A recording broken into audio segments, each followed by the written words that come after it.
In this video, we're featuring the Marco RT-1200S digital refracting unit. This historical unit was the very first one on the market that was high-tech, and there's still many of them in use, and we're going to explain how to get the most out of it. The device has a nice little pedestal where the refracting unit can sit on top of the pedestal, but you can also move it around with this cord that's here. So ours is sitting on the desk. It works very nicely if it's hooked up to an auto refractor. This device indeed is. When the technician presses the button to create the slip of paper with the auto-refractive data, that data will then be available to go into the unit if we do the right thing, which is to hit the in button. So at the very top here, it says in. So we touch it, and then it shows numbers here. You might have data from a lens meter, or from an auto refractor, or from any number of patients that you've seen. So you have to look at the number that's on the printout from the auto refractor and choose the number. You can turn the knob here to alter the number. Now, since we really don't have much data in here, it's just going to be at number 1. We then have to hit the button, in this case, AR. Now, if it's coming from a lens meter, we could hit LM, but in this case, we're going to hit AR, and then the data all of a sudden is in our device. Now, we heard some noise over here, and the lenses were adjusted in the actual unit that goes in front of the patient's face. Now, coming back to our unit where we adjust things, we can work on the right eye, and so you hit the R button, and then you can see that R is lit up above the prescription there. We can work on the left eye by, again, hitting the L button, and there's our information. And let's start with the right eye. We can adjust the sphere, the cylinder, and the axis. So to adjust the sphere, well, over here we can see sphere, cylinder, axis, add, and visual acuity, VA. So let's hit sphere. So if we want to plus them up a little bit and see how blurry the chart looks, we can just turn the knob. If we turn it to the left, we're adding plus. And if we turn the knob, clockwise, we're adding minus. So if we want to adjust the cylinder, then we hit the Sil button. And again, we're working on the right eye. We can do the Jackson cross cylinder. We can start by the axis. So we hit the axis button over here. And then right here, it says XC1, XC2. We can hit the button, and now we're in the mode where we're going to do the equivalent of the Jackson cross cylinder. So we can ask the patient, and we can look at the one that we've pressed, it's highlighted. We can say, which do you think is better, lens 1 right now or lens 2 right now? And whatever choice is better, we adjust the knob in a direction. So it's like chasing the red. This one is illuminated, so if they like this one better, we can turn the knob in that direction. So we're going 15, 14, we're going however many degrees we want to. And then we repeat the process, which is better, 3 right now or 4. And we just chase the dot, like with chasing the red dot with the traditional refracting unit. So when we get to a point where it's pretty equivalent, not a big difference, we know we're at the correct axis, then we have to go refine the power. So we have to hit the button over here that says Sil, and it's the same situation. So which is better, 1 right here or 2? And you just chase the dot, go in a direction they like until it's pretty much equivalent. And then of course we can go back to the spherical power, and we can plus them up.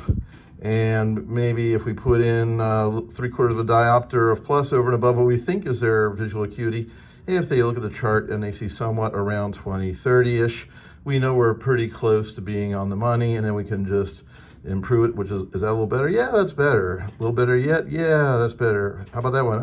It's just smaller and darker. Okay, so it gives us an idea of what our finishing point would be. Now, of course, we have 2 eyes. We want to do the biocular balance. What a nice test that is to make sure neither eye is over minus. We can hit BIN for binocular to get both eyes open. Of course, when we hit the R, the device occludes the left eye, and if we hit the L, the device in front of the patient's eyes, it occludes the right eye. So for the biocular balance, hit the BIN button, and this is a pretty nice function right here where in the bottom right it says base down, base up. This is prism. So we hit the button here, and at the bottom you'll see prism opening up. And if we turn this little knob to the left, we're going to put base down, prism in front of the right eye, base up in front of the left eye. And so we could do kind of like two diopters, base down, base up, so that we'll have total diplopia. And then we can say which image is a little bit better, the top or the bottom, or are they pretty equal? And if it's pretty equal, we must go back to 0 for the prism. Very important. Then we can go to the sphere and we can finalize their RX. Now, when we want to determine the add, of course, we just hit the button add, and then the pieces will come in close to their nose. And then we can look at the near point rod and adjust the add power. We turn the knob, again, kind of like counterclockwise to add plus. And then we can give them whatever add power we want, check their visual acuity. And if we need to go back to the distance, we must go back to sphere.